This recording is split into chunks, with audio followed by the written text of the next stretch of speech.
Neuropathy ನೋವು ನರಮಂಡಲದ ಹಾನಿ ಅಥವಾ ಅಸಮರ್ಪಕ ಕಾರ್ಯನಿರ್ವಹಣೆಯಿಂದ ಉಂಟಾಗುವ ರೋಗ ಲಕ್ಷಣವಾಗಿದೆ. ನಿರ್ದಿಷ್ಟವಾಗಿ ಹೇಳುವುದಾದರೆ ನರಗಳಲ್ಲಿನ ತೊಂದರೆಯಾಗಿದೆ.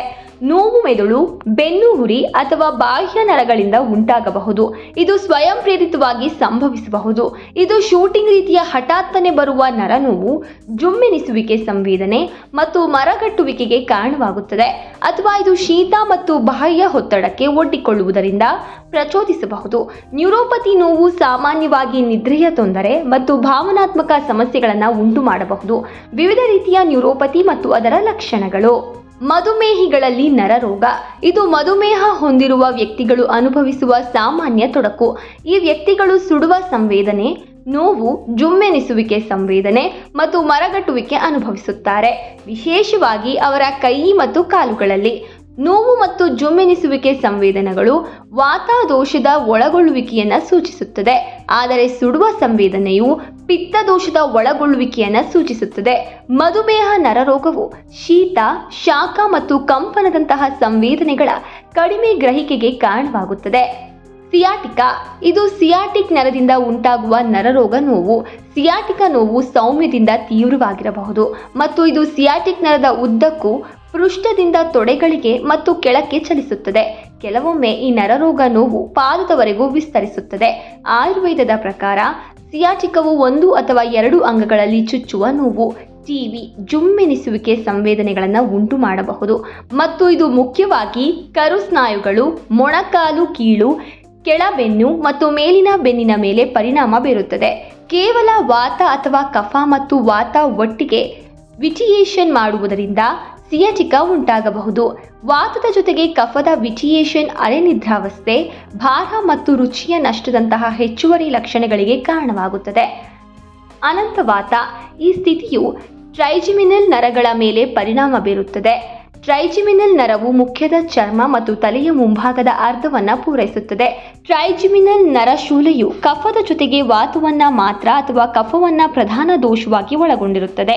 ಈ ಸ್ಥಿತಿಯಲ್ಲಿ ವಾತದ ವಿಟಿಯೇಷನ್ ಕುತ್ತಿಗೆಯಲ್ಲಿ ತೀವ್ರವಾದ ನೋವನ್ನು ಉಂಟು ಮಾಡುತ್ತದೆ. ಕೆನ್ನೆಗಳಲ್ಲಿ ಸೆಳೆತ, ಲಾಕ್ ದವಡೆ ಮತ್ತು ಕಣ್ಣುಗಳ ಮೇಲೂ ಪರಿಣಾಮ ಬೀರುತ್ತದೆ. ಆಚಾರ್ಯ ಸುಶ್ರುತ ಇದನ್ನ ಎಲ್ಲಾ 3 ದೋಷಗಳ ಕಾರಣದಿಂದ ಉಂಟಾಗುವ ಕಾಯಿಲೆ ಎಂದು ಉಲ್ಲೇಖಿಸಿದ್ದಾರೆ. ಆಯುರ್ವೇದದ ಪ್ರಕಾರ ನರರೋಗ ನೋವಿನ ರೋಗಿಗಳಿಗೆ ಆಹಾರ ಮತ್ತು ಜೀವನ ಶೈಲಿಯ ಬದಲಾವಣೆಗಳು. ಪಾಲಿಸಬೇಕಾದ ನಿಯಮಗಳು: ಆರಾಮದಾಯಕ, ಮೃದುವಾದ ಮತ್ತು ಸ್ಪಂಜಿನ ಹಾಸಿಗೆಗಳನ್ನು ಬಳಸಿ. ಮೃದುವಾದ ಮೆತ್ತಗಳೊಂದಿಗೆ ಆರಾಮದಾಯಕವಾದ ಕುರ್ಚಿಗಳನ್ನು ಆರಿಸಿಕೊಳ್ಳಿ. ಮೇಥಿ, ಇಂಗು, ಬದನೆ, ಡ್ರಮ್ಸ್ಟಿಕ್ಗಳು, ಹುಣಸೆ ಹಣ್ಣು, ತೆಂಗಿನ ನೀರು, ನಿಂಬೆ, ಬೆಳ್ಳುಳ್ಳಿ, ಮಾವು, ದ್ರಾಕ್ಷಿ, ಯೂಷ, ವಿವಿಧ ರೀತಿಯ ಬೇಳೆಕಾಳುಗಳೊಂದಿಗೆ ಕುದಿಸಿದ ನೀರು, ಹಾಲು, ಅಕ್ಕಿ, ಗೋಧಿ, ಕರಿಬೇವು, ತುಪ್ಪ ಮುಂತಾದ ಆಹಾರಗಳನ್ನು ಹೆಚ್ಚಾಗಿ ಬಳಸಿ. ಬೆಣ್ಣೆ, ಸೈಂಧವ ಬೆಣ್ಣೆ, ಉಪ್ಪು ಹಾಕಿದ ಬೆಣ್ಣೆ ಮತ್ತು ದಾಳಿಂಬೆ ನಿಮ್ಮ ನಿಯಮಿತ ಊಟದಲ್ಲಿ ಸೇರಿಸಿಕೊಳ್ಳಿ. ವ್ಯಾಯಾಮ ಮಾಡುವಾಗ ಮತ್ತು ಕುಳಿತುಕೊಳ್ಳುವಾಗ ಸರಿಯಾದ ದೇಹದ ಭಂಗಿಯನ್ನು ಕಾಪಾಡಿಕೊಳ್ಳಿ. ಯೋಗವನ್ನು ಅಭ್ಯಾಸ ಮಾಡಿ ಮತ್ತು ನಿಯಮಿತವಾಗಿ ಬಿಸಿ ನೀರಿನ ಸ್ನಾನ ಮಾಡಿ.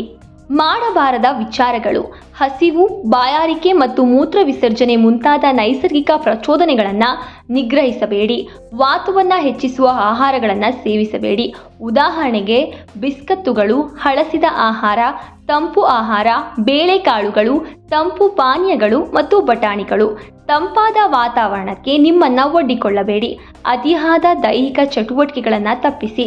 ದುಃಖ ಮತ್ತು ಕೋಪದಂತಹ ನಕಾರಾತ್ಮಕ ಭಾವನೆಗಳನ್ನು ತಪ್ಪಿಸಿ. ನರರೋಗ ನೋವಿಗೆ ಆಯುರ್ವೇದದ ಚಿಕಿತ್ಸೆ. ಅಶ್ವಗಂಧ. ಸಸ್ಯಶಾಸ್ತ್ರದಲ್ಲಿ ವಿಥೇನಿಯಾ ಸೋಮ್ನಿಫೆರಾ ಎಂದು ಗೊತ್ತುಪಡಿಸಿದ ಅಶ್ವಗಂಧವು ಒಂದು ಪುನರ್ಜೀವನಗೊಳಿಸುವ ಮೂಲಿಕೆಯಾಗಿದ್ದು ಎಲ್ಲ ರೀತಿಯ ನರರೋಗ ನೋವುಗಳನ್ನು ಒಳಗೊಂಡಂತೆ ಹಲವಾರು ಆರೋಗ್ಯ ಸಮಸ್ಯೆಗಳನ್ನು ಗುಣಪಡಿಸಲು ಪ್ರಬಲವಾದ ಗುಣಗಳನ್ನು ಹೊಂದಿದೆ.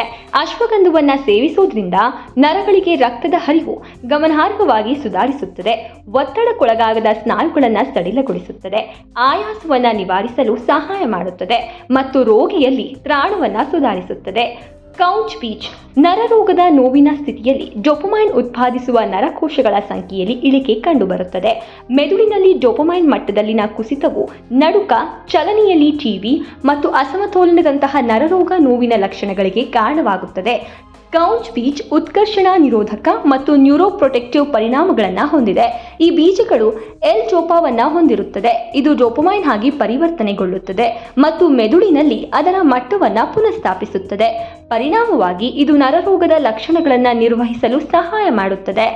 ಹಸಿರು ಚಹಾ ಇದು ನರರೋಗಕ್ಕೆ ಸಹಾಯ ಮಾಡುತ್ತದೆ, ಏಕೆಂದರೆ ಅದರ ನ್ಯೂರೋಪ್ರೊಟೆಕ್ಟಿವ್ ಆಸ್ತಿಯಿಂದಾಗಿ. ಗ್ರೀನ್ ಟೀಯಲ್ಲಿರುವ ಉತ್ಕರ್ಷಣ ನಿರೋಧಕಗಳು ಸ್ವತಂತ್ರ ರ್ಯಾಡಿಕಲ್ಗಳಿಂದ ಉಂಟಾಗುವ ಜೀವಕೋಶದ ಹಾನಿಯ ವಿರುದ್ಧ ಹೋರಾಡುತ್ತವೆ. ಇದರಿಂದಾಗಿ ಈ ಪ್ರಗತಿಶೀಲ ನರಮಂಡಲದ ಅಸ್ವಸ್ಥತೆಯ ಅಪಾಯವನ್ನು ಕಡಿಮೆ ಮಾಡುತ್ತದೆ. ಕರ್ಕ್ಯುಮಿನ್ ರೈಜೋಮ್ ಕರ್ಕ್ಯುಮಾ ಲಾಂಗಾದಿಂದ ಹೊರತೆಗೆಯಲಾದ ಪ್ರಮುಖ ಅಂಶವಾಗಿದೆ. ಇದನ್ನು ಭಾರತೀಯರಾದ ನಾವು ಶತಮಾನಗಳಿಂದ ಪ್ರಮುಖ ಮಸಾಲೆಯಾಗಿ ಸೇವಿಸುತ್ತಿದ್ದೇವೆ. ಇದು ಪ್ರಬಲವಾದ ಉರಿಯೂತದ ನಿವಾರಕ ಚಟುವಟಿಕೆಯನ್ನ ಹೊಂದಿದೆ ಮತ್ತು ಉರಿಯೂತಕ್ಕೆ ಕಾರಣವಾಗುವ ಸೈಟೋಕಿನ್ಗಳ ಉತ್ಪಾದನೆಯನ್ನ ಪ್ರತಿಬಂಧಿಸುತ್ತದೆ ಎಂದು ಹಲವಾರು ಪ್ರಯೋಗಗಳಲ್ಲಿ ನಿರೂಪಿತವಾಗಿದೆ. ಆಲ್ಝೈಮರ್ನ ಕಾಯಿಲೆ, ಪ್ರಮುಖ ಖಿನ್ನತೆ ಮತ್ತು ಮಧುಮೇಹದಂತಹ ಕೇಂದ್ರ ನರಮಂಡಲದ ವಿವಿಧ ನ್ಯೂರೋ ಇನ್ಫ್ಲಮೇಟರಿ ಮತ್ತು ನ್ಯೂರೋಜೆನರೇಟಿವ್ ಪರಿಸ್ಥಿತಿಗಳ ಚಿಕಿತ್ಸೆಗಾಗಿ ಕರ್ಕ್ಯುಮಿನ್ ಅನ್ನು ಬಳಸಲಾಗುತ್ತದೆ.